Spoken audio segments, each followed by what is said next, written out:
Oh, good morning, teacher. Good morning, class. I have a new challenge for you today, and it's also going to be part of your homework assignment. Golly gosh, teacher. Okay, we're out in the back, and the grinding hut looks really nice. Yeah, I didn't let him out here. Actually, he's seen it, but not washed. So that's where the vacuum pen is a big advantage, because if you notice, it has a little brush at the end. And let me show you how fast it works. Yeah, before we get to that though, I thought it'd be really interesting to show you some of the general measuring instruments we use when we make watchmaking or micromachining parts.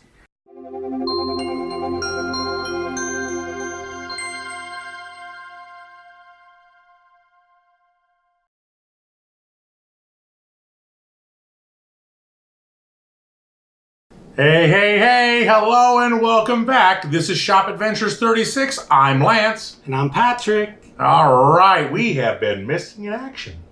Yeah, I miss it. Yeah, we actually really missed it.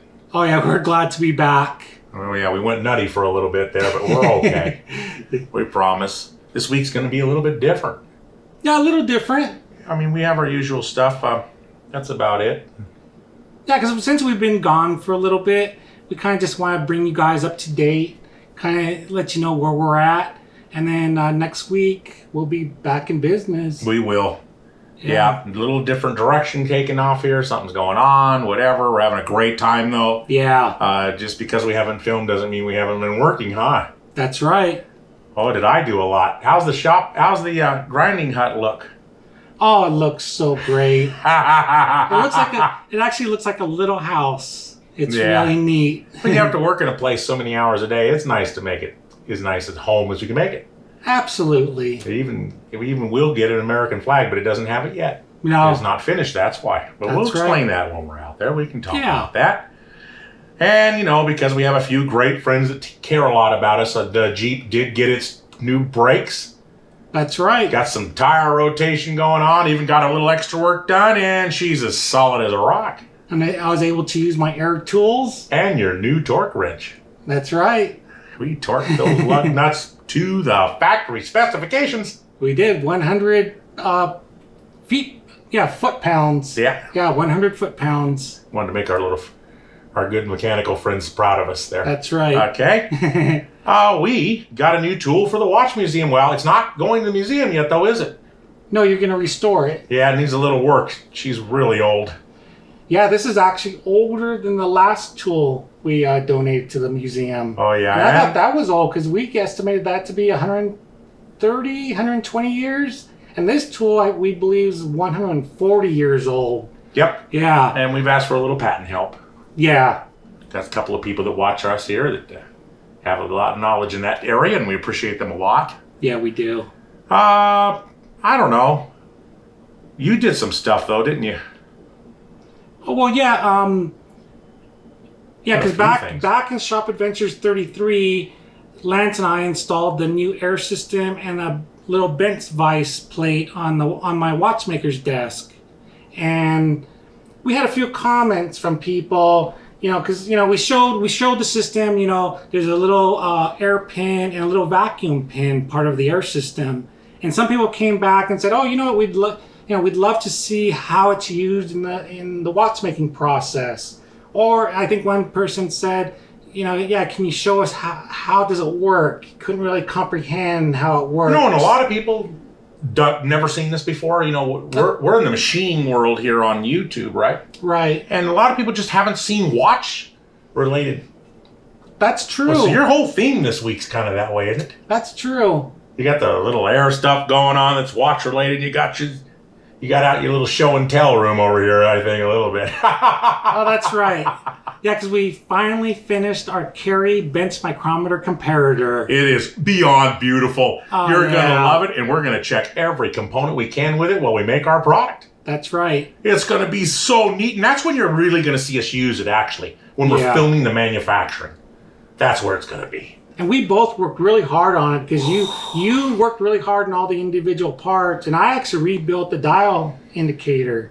Yeah, you did have to fix up one of my parts too. I couldn't get it. So we worked really well together, actually. But we're really proud of it. You'll see. I'm real proud of him because He does a great job here. He does really good. I mean, I can talk okay and all that, and I can work on this stuff all right and everything, so long as I got good direction. But he's real meticulous, and he really sees it through. That Cary probably didn't look that good to start with, okay? She's an awesome tool. She looks like a watchmaker fixed it. That one was funny. Yeah. So you did show off a whole line of instruments, though. Oh, yeah, to give people an idea of the type of measuring instruments we use for watchmaking and micromachining, we showed a little variety of some of the instruments. And one of our old tools we're not going to be using much anymore unless we have to. Right. It still works great. Oh, yeah. But with this new Cary, oh boy, it's like the Rolls Royce. Yeah, it's like we've stepped up into the 1950s around here. All right. Well, I do have a little bit of a future coming up. Just a little bit. I have on the end. We do have the highlights coming up. Shop Adventure highlights coming up in a very short term here, and it could be in the next week or so. Yeah, and that's going to be the beginning of the Barker. Right. I had enough.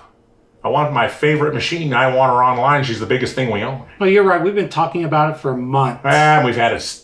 Yeah. But what you don't know is I'll share it next week. Yeah. Okay. Well, we did something spectacular this week, huh? We did something new, and we're not going to be doing it very often. But we did something new this week. Don't expect this every week. Yeah, please. This was a lot of work. Throughout this series, there's 4 parts, isn't there? That's right. And there's a closure at the end of it. Right. So there's actually 5 sections of this.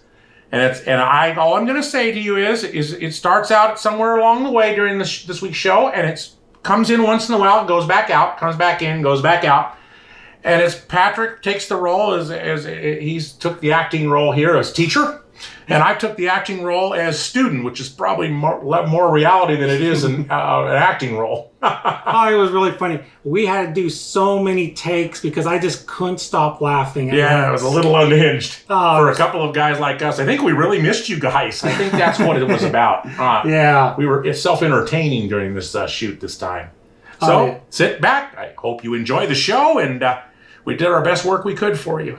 Yeah, we're glad to be back. Thank you very much. Bye-bye. Oh, good morning, teacher. Good morning, class.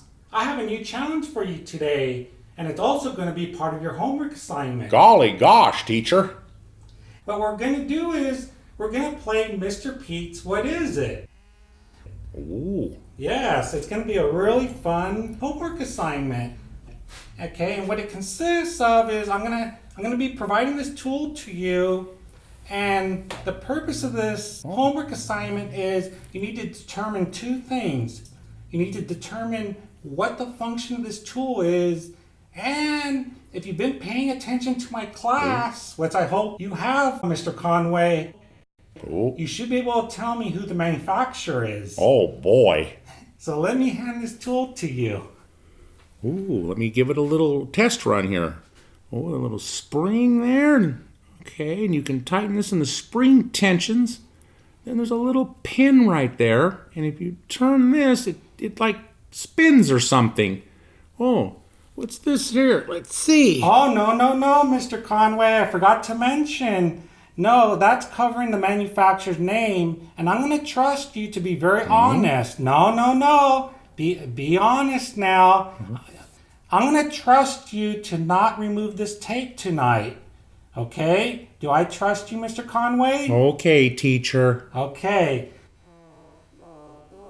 Take it home, analyze it, study it, and tomorrow you should be able to tell me what the tool does and who made it. You think you can do that? Yes, teacher. All right. I'll see you tomorrow. Okay. Bye. Okay, we're out in the back, and the grinding hut looks really nice. Yeah, I didn't let him out here. Actually, he's seen it, but not washed. We went ahead. What I do is when I get done with this, I wash it with Dawn detergent and soap and water. And all that's left to do here now is to pull up our electric, and Pat's got to pull the wire, and he's got to bend all that EMT conduit, right? That's right. And then we got to line it, and then we can move in. I can actually start moving the stuff from the machine shop into the grinding hut. So I'm happy to report to you this hard-ass job is done. This fiber concrete's a real joy to do. And you'll notice it's always packed around here with PVC. We use PVC plastic. as opposed to wood. And somebody's asked me, why do you guys use that plastic when you should be using wood? Yeah, want to show them what happens when you use wood around here? Yeah, I have a good example. So it's actually I just did it. What last summer? Yeah, I think it was just a year ago. Yeah. So come on over here. Yeah, look at this. This was done just last year, and this was done in wood. And look how... Yeah, see it? See here? Look. This is just what happens. I paint really good. It's pulling away from here and everything. Of course, this wall will get the same concrete siding as the rest of the outbuildings have been done, but we have to wait. And I'm only sharing what we do for work, not what the house gets. Right. But this will get PVC now too, and we have lots of it. So that takes care of that. That's how we're running. Look at that. Can you get a nice shot from here? Oh, look yeah. At my look beautiful at work. Look at that. Looks it's like really a little nice. house. It still gets 3 lights outside, and we got to pull the power.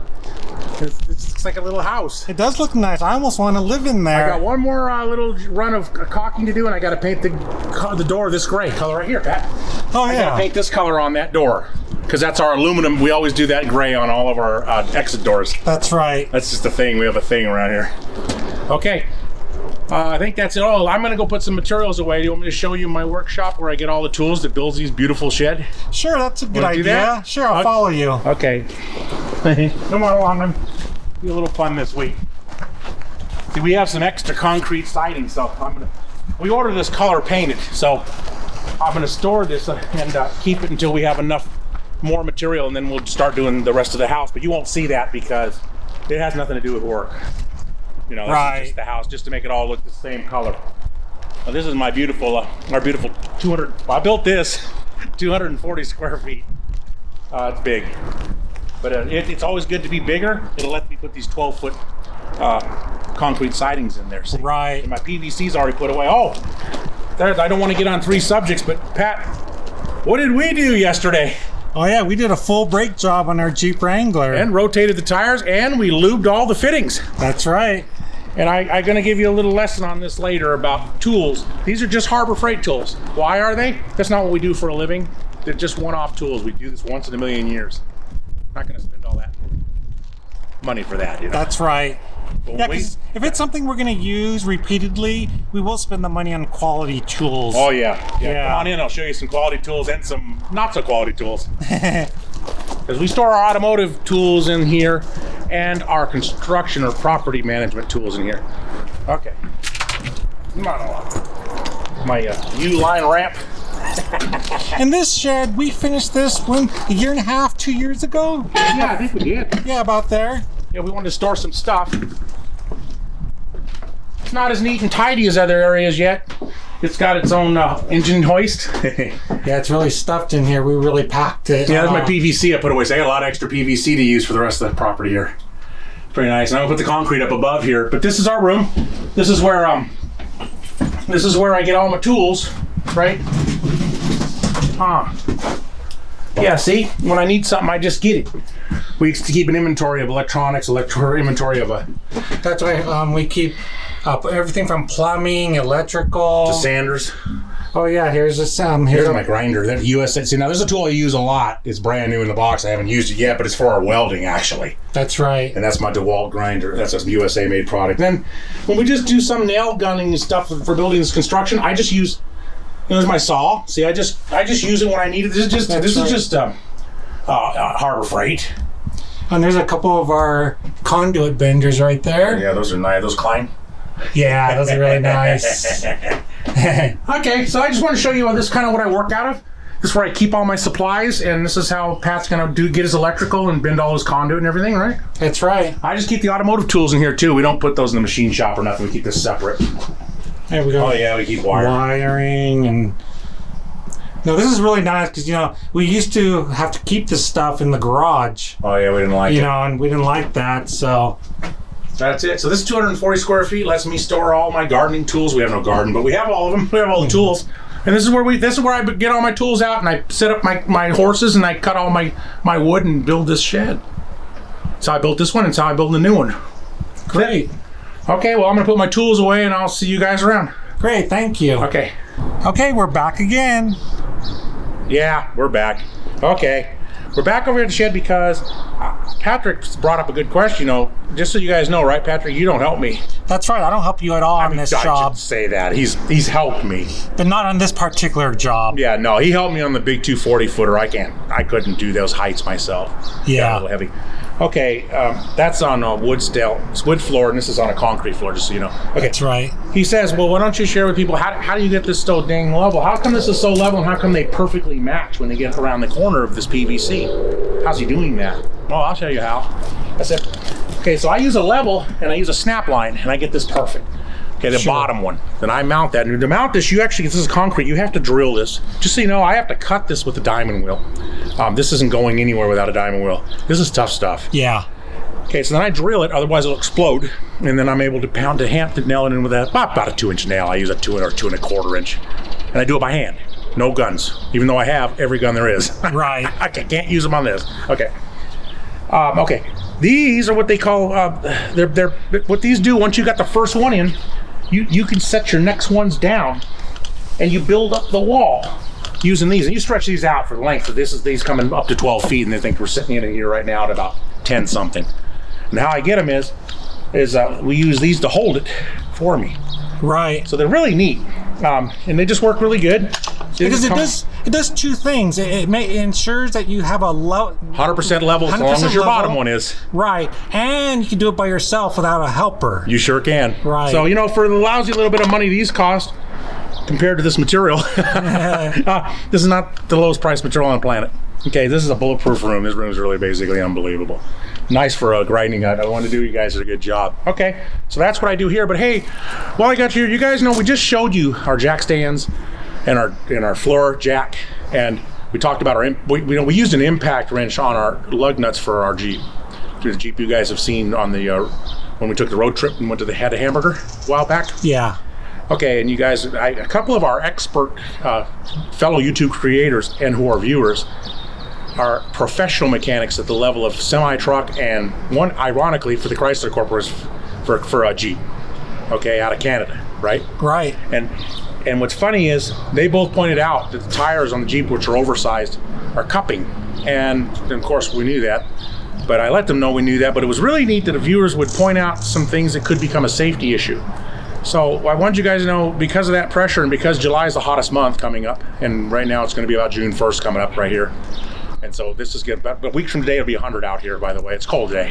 Yeah, it's really unusual. If you hear rain, yeah, it just started raining when we turned the camera on, of course. Yeah. Oh, yeah, and it's 100. Well, anyway, Pat wants to share he used an impact wrench. We do not use an impact wrench to tighten our bolts, just so you guys understand, our lug nuts, ever.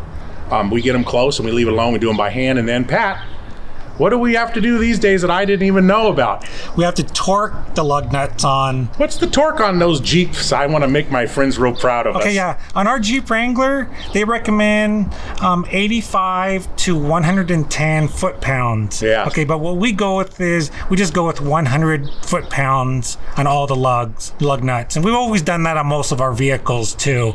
And and that's really important because, a big problem is people over-tightening their lug nuts and snapping them off, or you could strip the threads. You know who it was? It was Everett's Workshop, and it was a Hopper One. Those two YouTube creators are the guys that that's right, are always trying to help me, and that was really nice of you to speak up. So anytime any of you viewing people see anything, please put it in the comments. Yeah, we don't see and know everything. We happen to have known this. We were just being lazy because we're kind of busy, and I didn't really have time to get to the Jeep. But now it's got brand new brakes, as I've mentioned. It's got brand new. The tires are rotated, and she's got all of her little Zeus fittings have all been greased. So I've done a good job. Yeah, we're really happy with it. Ready for another 100 miles a month driving. It's like we're down to 1,200 miles a year now. 100 miles a month. Yeah. Yeah. So we won't get any cupping for a while, there, fellas. Okay. Well, thanks you all both again. And yes, thank now you. You guys know my little secret. Is that everything I'm supposed to do with you? Yeah, I think that's it. All right. Well, thanks for sharing that. Okay, bye. Bye. Good morning, class. Oh, good morning, teacher. So, Mr. Conway, how did you do on your homework assignment? Oh, not too good, teacher. Mr. Conway, I have better hopes for you on this assignment. Yes, teacher. And by the way, sharpen that pencil. Sharp pencils create sharp minds. Yes, teacher. So what are we going to do with you on this homework assignment? Let me think about it. Well, you know what? I think I have an idea for you. Oh. Put that on tonight, and I think that will help you focus better. Oh, good gravy. This is going to be one of those long, hard-working nights. Okay, we are out at the watchmaker's desk with Patrick to learn a little bit more about the air system he installed a while back, as it's all complete now. Yes, hey guys. Yeah, if you remember back in Shop Adventures 33, you saw Lance and I install our brand new air system, and then we also installed a little vice plate for the little bent vice that gets installed right here. And since we did that video, we've had a few people comment that they understood that, one's an air pin and the other one's a vacuum pin. But, a few people thought, hey, it'd be really nice if you showed how this really works in your watchmaking process. So I thought, that's a really good idea. So why don't we start with the air pin? Why do we need a little blast of air? Okay, I'll go a little back.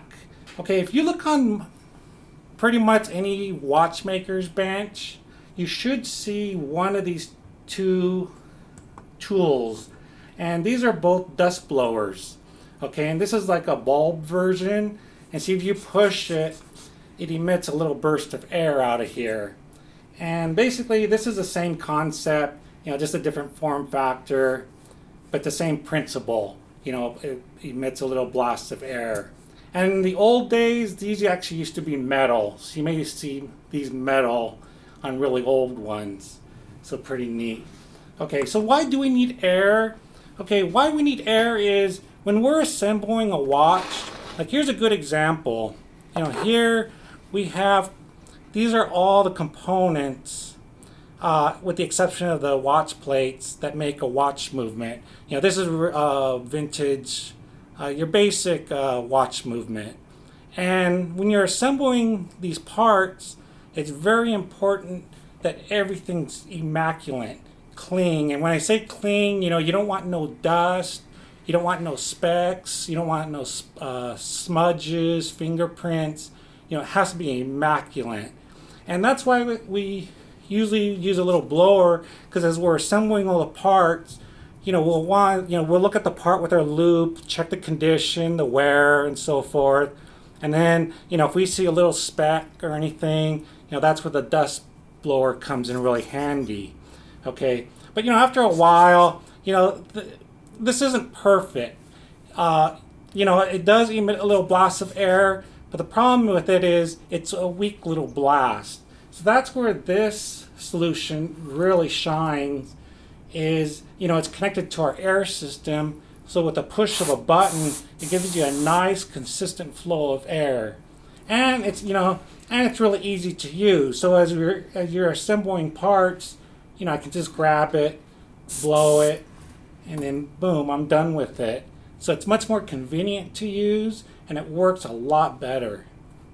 So does that make sense, Lance? Yeah, it does. It's okay. What I was going to say is, so this is the thing you used after I cleaned that Cary. Like for example, I cleaned that Cary dial indicator portion of the refurbish, and then I gave it to you. But you took it from that glass to, I can only get it so clean.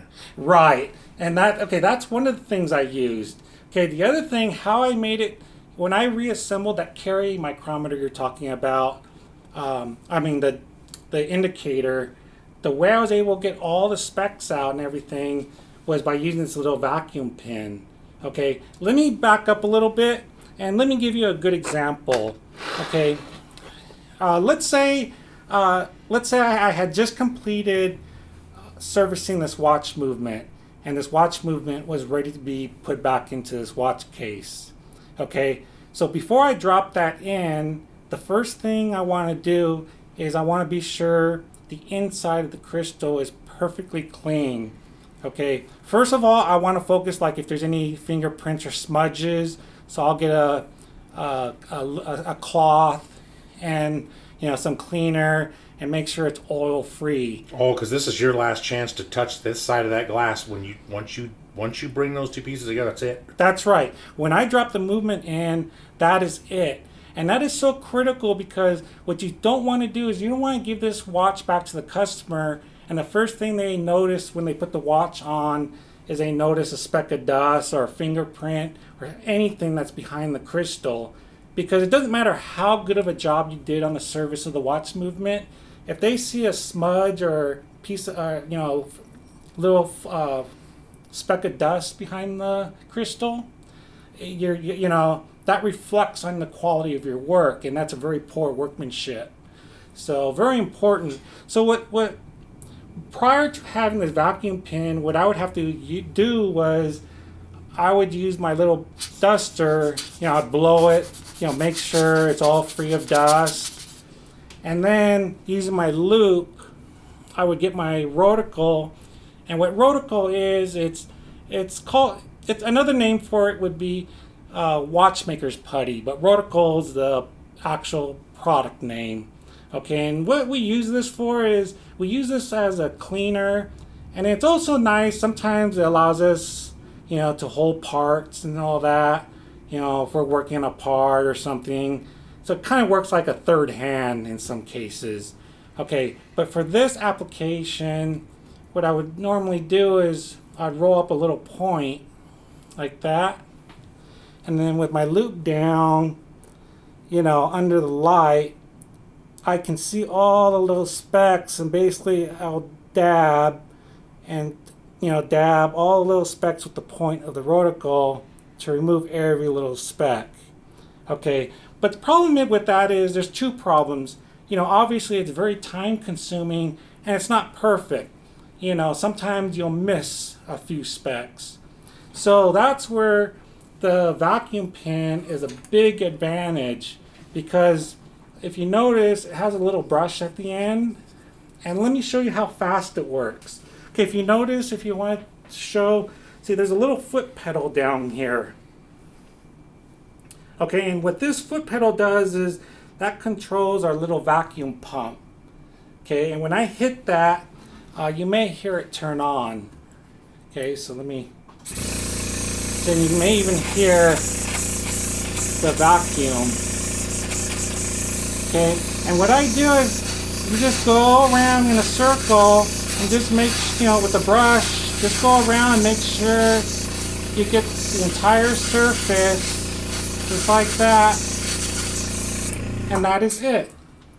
And I can guarantee that this is perfectly clean.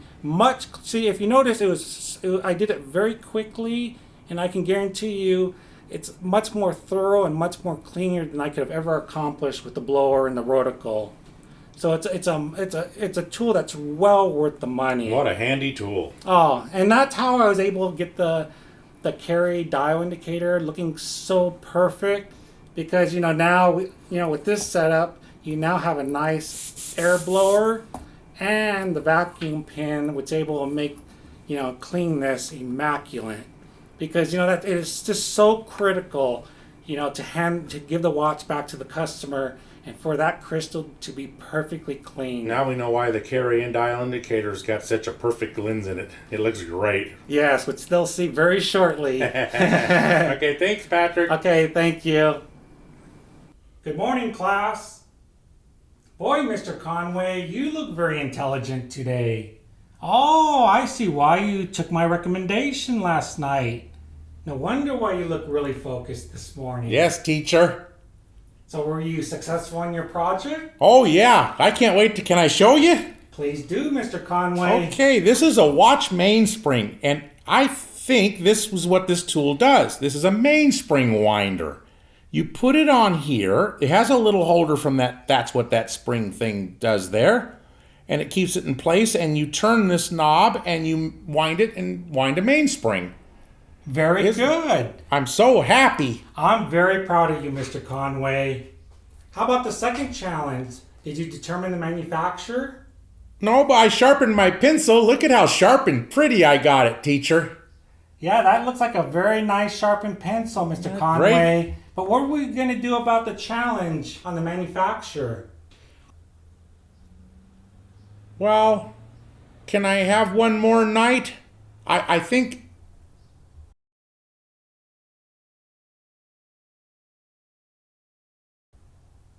I have an idea. Well, let's see. Okay, no ifs, ands, or buts. I'll give you one more night, but first thing in the morning, you have to turn in the assignment. Oh, goody gumdrops, teacher. Okay, we're out in the machine shop, and I think Lance is going to share something with us. We got a new addition to the museum. For anybody who's new to the channel, the museum is new. And it's someplace we're donating or refurbishing and donating both tools and machinery to. We just started, about 8 months ago when we started this show, Shop Adventures. Yeah. So we're trying to get one tool refurbished and placed in the museum, tool or machine, placed in the museum each month. That's our goal, and trying to do that for about the next 9 years. So this is not a big hurry program. It is a working, hands-on museum, though. That's where you can actually hold these things. And in this case today, what I've got in front of me is really neat. And I need a little help from, and I know we have two for sure, patent attorney experts, right, Pat? Yeah. Because they've shared and helped us already. They have, yeah, which we really appreciated. Well, this adorable little 6-jaw bezel, Chuck, is just beautiful. And it has some damage, I hate to tell you, but if I was this old, I'd have a lot more damage than that. Are you ready for some dates? Yeah, go ahead. And it works too. See, check it out. This thing really spins. See that? Opens and closes, and I'm going to take it apart. I'm going to refurbish it and put it back together as best I can without altering it. I want it in an original state. This is where I'm tricked. Okay, this tool is called Snyder's Patents. June 28th, December 13, 1881. Wow. That makes it almost 140 years. That's amazing. And I'll tell you what makes that amazing to me, my patent friends here chiming in. Okay, the first patent in the U.S. for the U.S. Patent Office was issued in July 31st, 1790. This is only about 90 years after that. So this is a very old U.S. patent, was issued to the American Watch Tool Company, Waltham, Massachusetts. And you're wondering, what's that guy doing with that coin? Well, I'm going to let Pat zoom in. And ironically, we're going to donate this coin to the museum too. And this is the reason for this. It's a size thing. There we go. Okay, so while he's on that, let me explain. This chuck is 60 millimeter. Or to you guys, it's 2 3/8 of an inch. Where the coin is 38 millimeter or 1.5 inches in diameter. But they're both from 1881, and I thought to give the youth of the future in the museum one day something that they really would understand date-wise would be to understand the date of a coin. Yeah, something people can relate to. Yeah, this coin, which is a mint-sealed coin from a PCGS, is an 1881, and so is this. So if my little patent friends could help us out, we sure like you for the last time you helped us with the last tool from the same company, actually, right, Pat? Well, didn't we have a question, though? What Snyder patent? Yeah, that's the only question I have isn't the patent. There's no patent number here. So the only thing I'm asking for is it's called Snyder's Patents. I don't know what that means. Yeah, what's Snyder? I don't think you can even see it. Yeah, let me see if I can... I'll hold it real steady. Yeah, hold it real steady, Boy, this tool's had some wear, hasn't it? There we go. I think we got it. Okay, perfect. Okay, I could use a little help. I'm going to go ahead and take this apart, refurbish it. I'm going to donate it to the museum along with this coin. And thanks for stopping by, Pat. I think that's all I had, right? Right, and then once you're done with the restoration of this, we'll come back. Oh, we'll share it. Share it, definitely. I'll do the best I can. Great. Okay, guys, thank you. Good morning, Mr. Conway. How did you do on your homework assignment? Oh, I solved it, teacher. I think I did. I found this, another sensational watchmaker's tool by LG. And I even found the instructions for it too, so for proper use. I see that, Mr. Conway. I am very proud of you. You went beyond the requirements of this project. Can I have extra credit? Well, technically you did hand in this assignment a little late, but we'll see, Mr. Conway. Oh, hey, teacher. Yeah. Can I show you what else I used to find this? You mean beyond the t-shirt? Yeah, let me show you. I couldn't get it, so I was able to find a clear, focused vision, and it even let me shed some light on it, too. Alrighty, we are back to see Patrick about some measuring instruments. Hi, Patrick. Hey guys, yes we are, and especially our Bench Micrometer Comparator from Cary. So we're really excited, aren't we, Lance, to share that? We are very happy Oh, because yeah. this involved our viewers.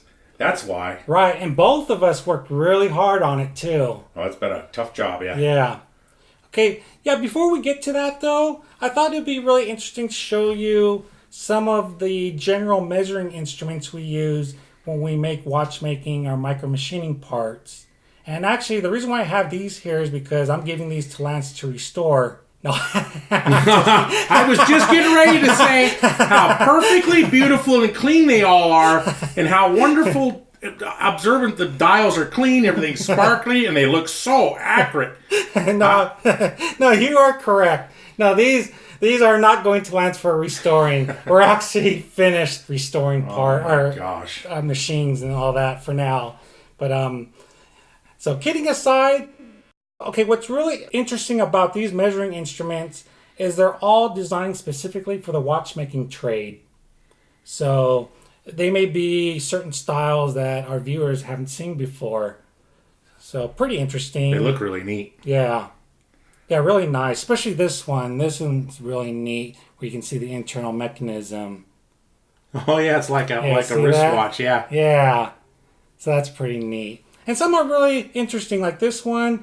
This can actually measure the thickness of a watch mainsprings. So this is pretty neat. So it's really, really interesting measuring instruments for the watchmaking trade. Okay, so before we get to the Cary comparator, I want to show everybody that we actually have had another comparator for quite a few years that we've used. And that's what we use in production, just so everybody understands. That's right. This is our off the machine parts inspection tool. Yeah, and this is when we're making, a volume of parts, like if we're making 100 or 1,000 parts of something, especially in micromachining. This is where a comparator is almost required, and we're gonna show you why. Okay, this one's made by Alina, and this is actually a pretty nice instrument. It's worked really well for us. And as you can see, it has a pretty big dial indicator. It's the only dial we own that I can see with my glasses off. Exactly. Yeah. And yeah, it's really nice. The problem with it though is there's two problems that we've had with it. It's not a problem with the instrument, it's just in our use with, using it. And the first problem is this dial indicator is imperial. And as a lot of you well know, we work primarily in metric, okay? But that's not a big problem. We're used to going back and forth from metric, imperial, and all that. So that's what we've done. Especially when you have something we're going to set for 100 parts to 1,000 parts. It's once it's set, we don't really care what it... That's right. That's a good point. That's a good idea. And this is very sensitive. This is actually measures in 1/10,000th of a division. So pretty good, very high resolution. Okay, the other problem that we don't like about it is it's with the setup. Okay, like let's say we're making bushings, and on that bushing, let's say we have to measure the outside diameter of 4 millimeters.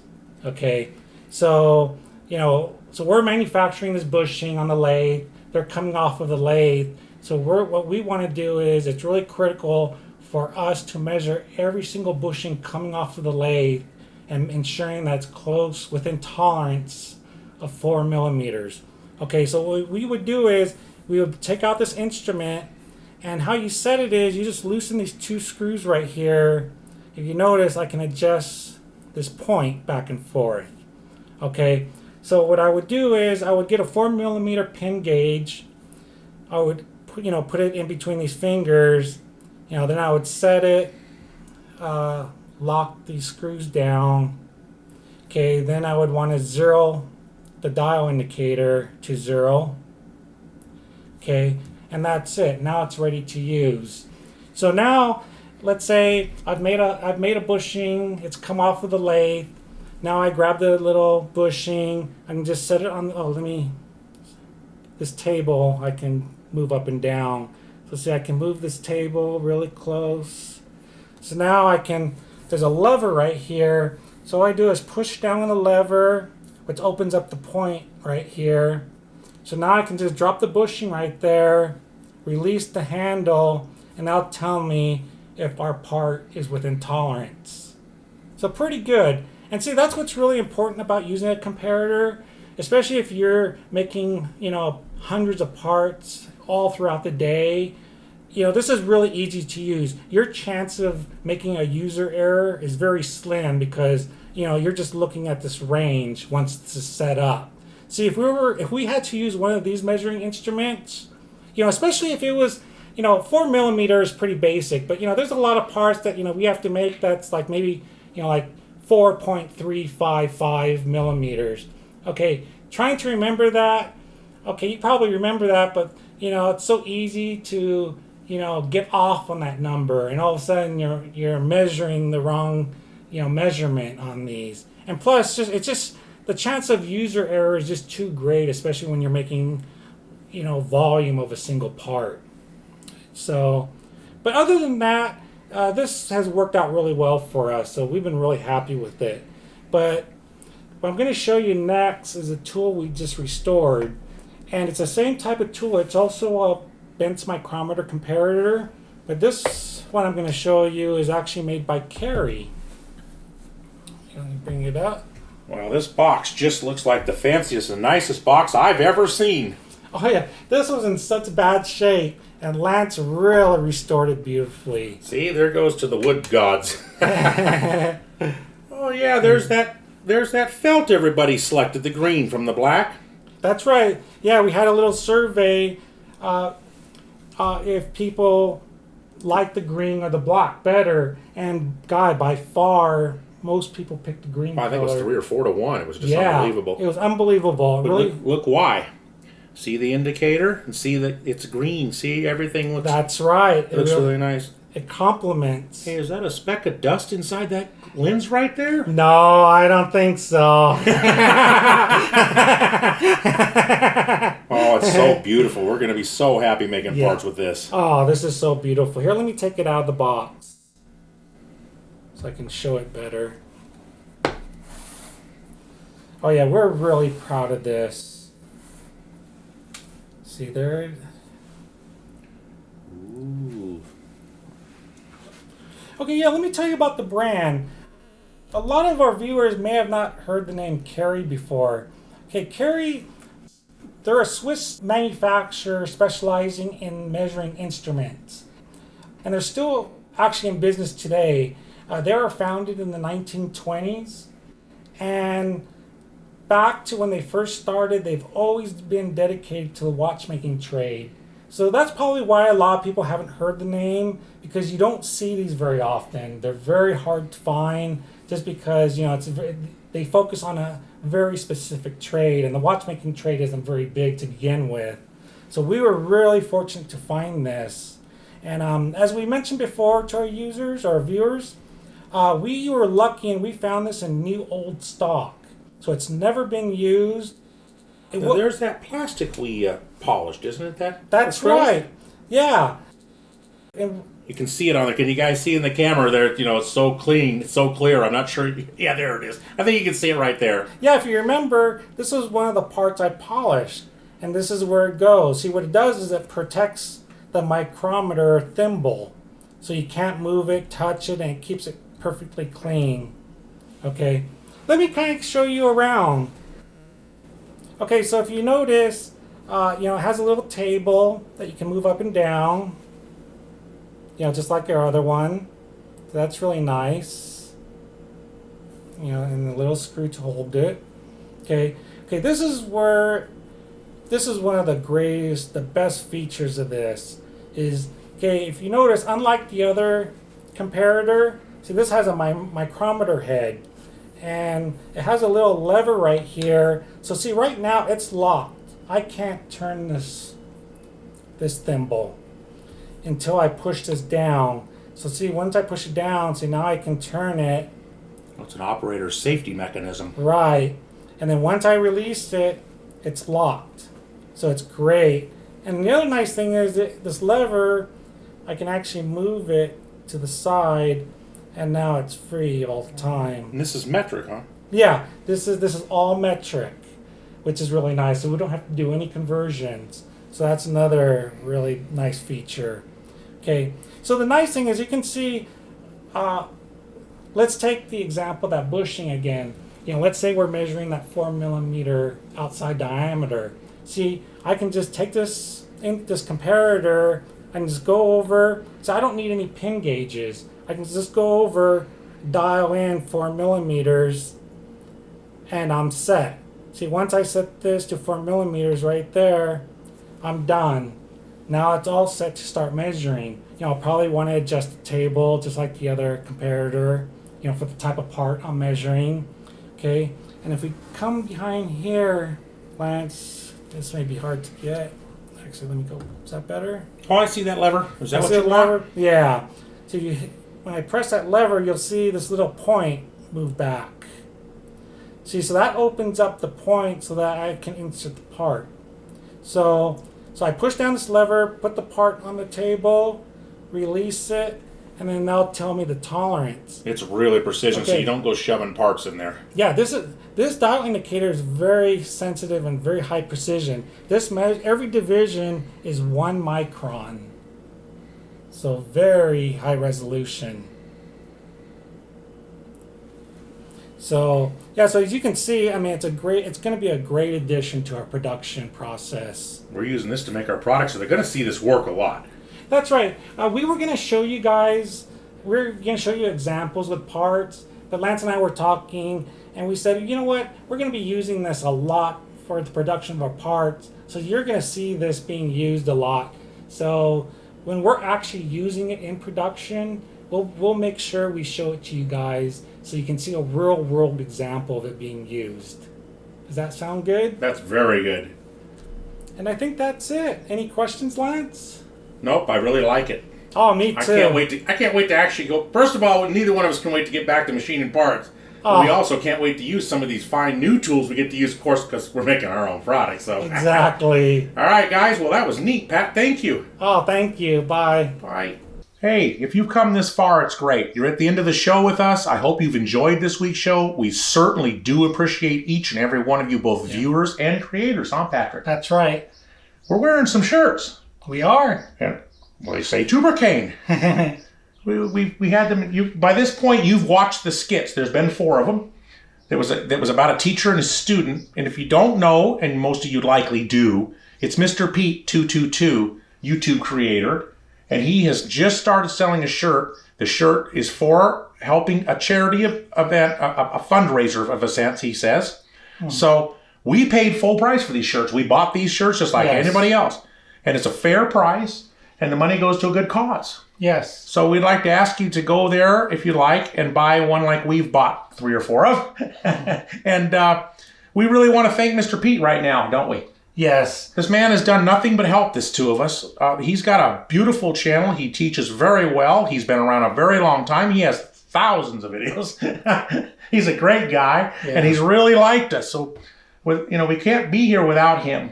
Yeah, and also I want to make a mention of Randy Richards. He's also helped us. Oh, yeah. These are 2 big... Look, a lot of people have helped us, but these are 2 of the bigger YouTube guys.